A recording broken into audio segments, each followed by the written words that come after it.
just got home. Naging urgent news tayo. Ito yung damit ko. Although, di ako na-prepare kasi special guest lang ako. Ito na yung mukha ko. Haggard.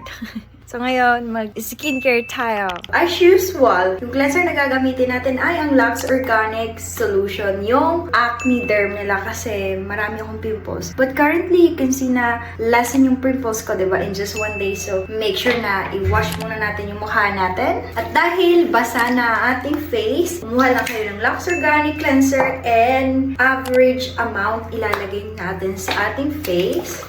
And make sure na na-mix well natin sa ating hands.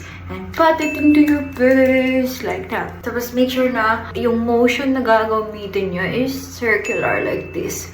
Para siguradong melt down yung mga excess oil. After that, i-wash na natin siya ng water. And then, magto-toner na tayo. Medyo paubos na talaga yung toner ko, ah. Kailangan ko na naman ng bagong toner.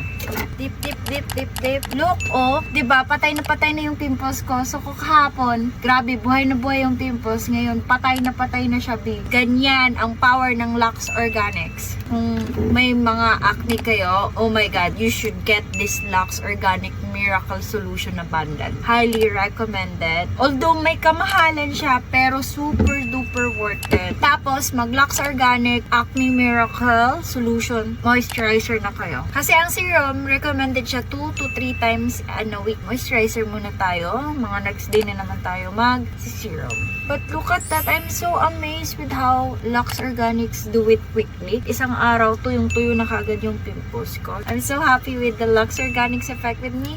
Highly recommended. You should grab as well.